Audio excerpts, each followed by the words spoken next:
मैं कुंडलिनी जगाना चाहता हूं, अभी तक जागी नहीं। क्या मुझसे कोई भूल हो रही है? मार्गदर्शन दे। जगदीश भैया, कुंडलिनी ने तुम्हारा कुछ बिगाड़ा?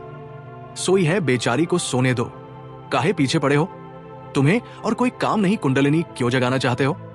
फिर जग जाए तो फिर आकर कहोगे कब इसे सुलाओ। कब ये कुंडली जग गई, अब ये चैन नहीं लेने देती। शब्द सुन लिए और शब्द सुन लिए तो शब्दों के साथ वासना जुड़ जाती। कुंडलिनी जगाने की भी कोई जरूरत नहीं है। कुंडलिनी जगाने का भी एक शास्त्र है, लेकिन उससे गुजरना आवश्यक नहीं। जीसस बिना उससे गुजरे पहुंच गए, बुद्ध उससे बिना गुजरे पहुंच गए, महावीर पहुंच गए। संगीत, उस रास्ते से जाना आवश्यक नहीं, और उस रास्ते से जाना खतरनाक भी है। संगीत, क्योंकि शरीर की प्रसुप्त शक्तियों को छेड़ना खतरे से खाली नहीं है। अच्छा तो यह है कि उन्हें बिना छेड़े गुजर जाओ। उन्हें छेड़ने का सबसे बड़ा खतरा तो यह है कि हो सकता है तुम फिर उन पर काबू ना पा सको। तुम्हारे भीतर इतना बड़ा विस्फोट हो कि तुम्हारी समझ के बाहर पड़ जाए। समझ के बाहर पड़ ही जाएगा, और तुम अगर नियंत्रण ना पा सको तो विक्षिप्त हो जाओ। इस सदी का एक बहुत बड़ा सदगुरु था जॉर्ज कुरुजीएफ।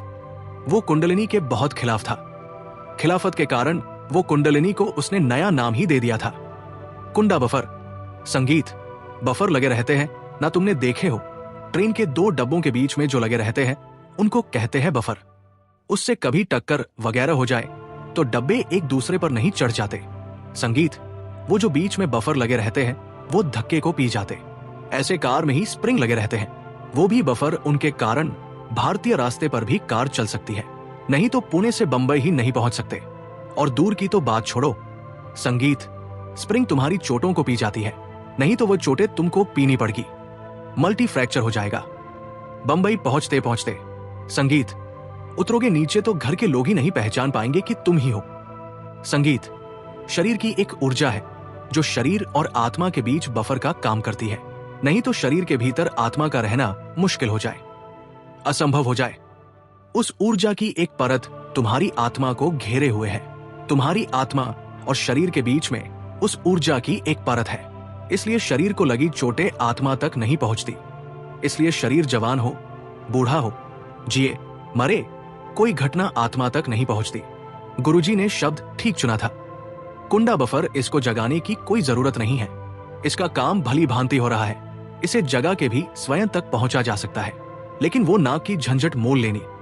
वो ऐसे जैसे कान अपना उल्टे घूम के सिर के पीछे से पकड़ने की कोशिश करे, कोई प्रयोजन नहीं। मगर योग की बहुत सी प्रक्रियाएं हैं। उल्टी हो गई इसलिए कठिन कठिन अहंकार को बहुत जचता है। सिर के बल खड़े हैं तो बहुत जचता है, जैसे कोई महान कार्य कर रहे हैं। सिर्फ बुद्धू मालूम पड़ते हैं, मगर सिर के बल खड़े हैं तो महान कार्य कर रहे हैं। शीर्षासन कर रहे हैं, शरीर को इरशाद तिरछा कर रहे हैं, शरीर को ऐसा आड़ा तिरछा कर रहे हैं कि कोई दूसरा ना कर सके और दूसरे ना कर सके।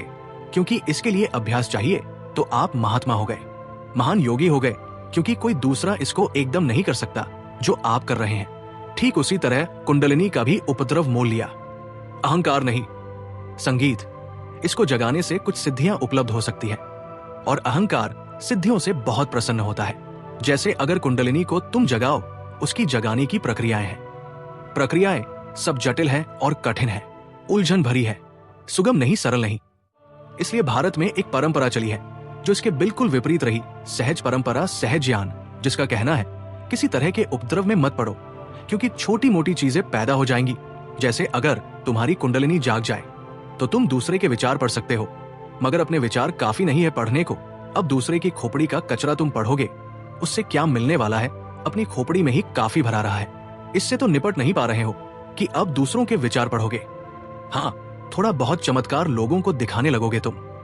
संगीत, जैसे कोई आया और उसने पूछे नहीं कि समय कितना है, और तुमने बता दिया कि 9:63 बजे, तो वो चौंकेगा एकदम, क्योंकि पूछने आया था कि कितना बजा है।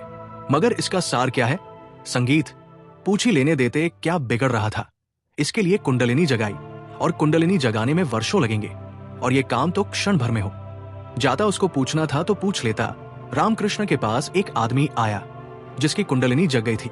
वो बोला कि मैं पानी पर चल लेता हूँ। कुंडलिनी जग जाए तो पानी पर चलने की संभावना है, क्योंकि कुंडलिनी तुम्हें हमें पृथ्वी के गुरुत्वाकर्षण से तोड़ दे सकती है, मगर खतरे भी है उसके, क्योंकि पृथ्वी के गुरुत्वाकर्षण से टूट गए तो तुम्हारे शरीर की बहुत सी प्रक्रिया अस्त व्यस्त हो जाएंगी, जो कि गुरुत्वाकर्षण से बंधे होने के कारण ही व्यवस्थित है।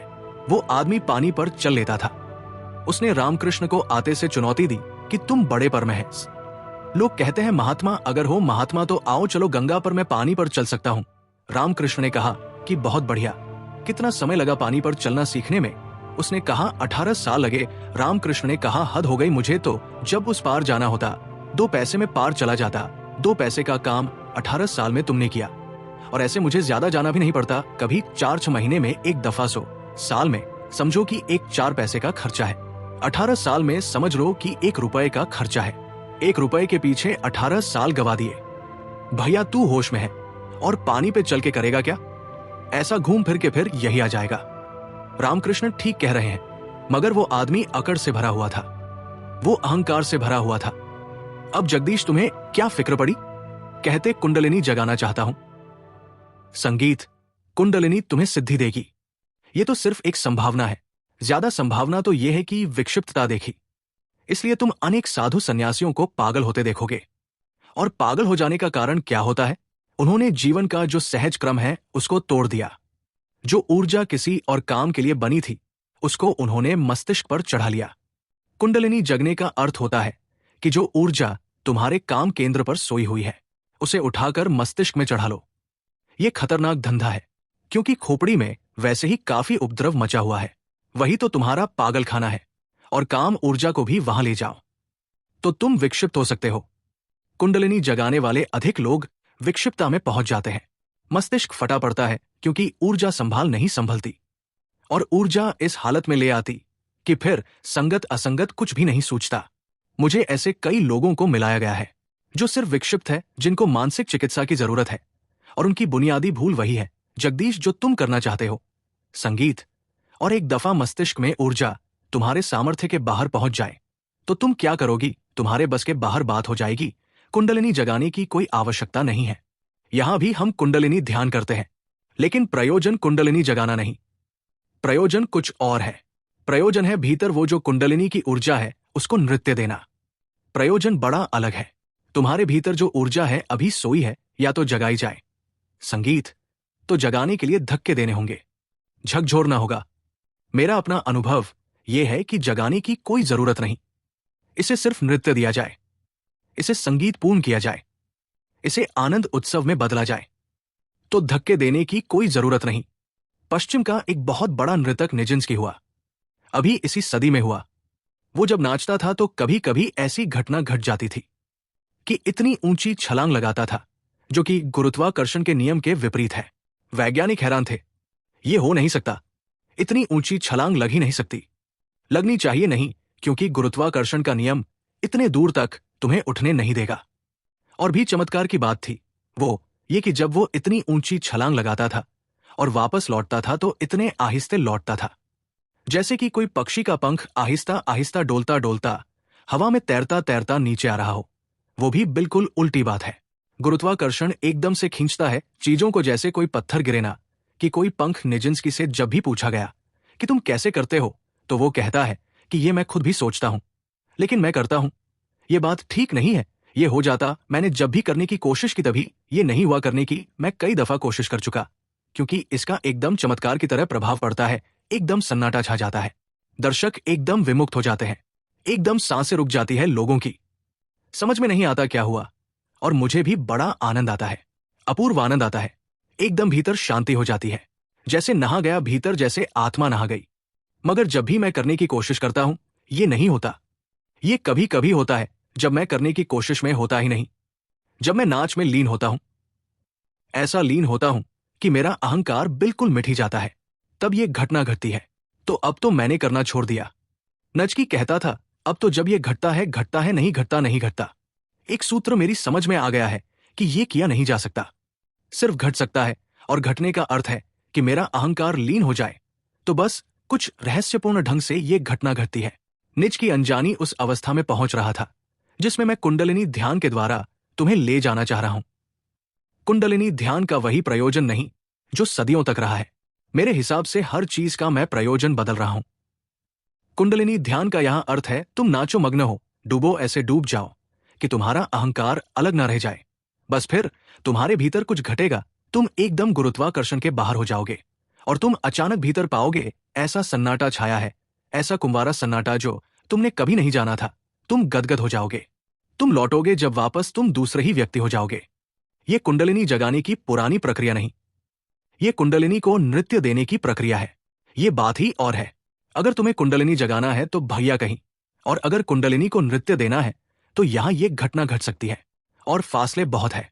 कुंडलिनी को नृत्य मिल जाए, भीतर की ऊर्जा नाचने लगे तो कोई खतरा नहीं है।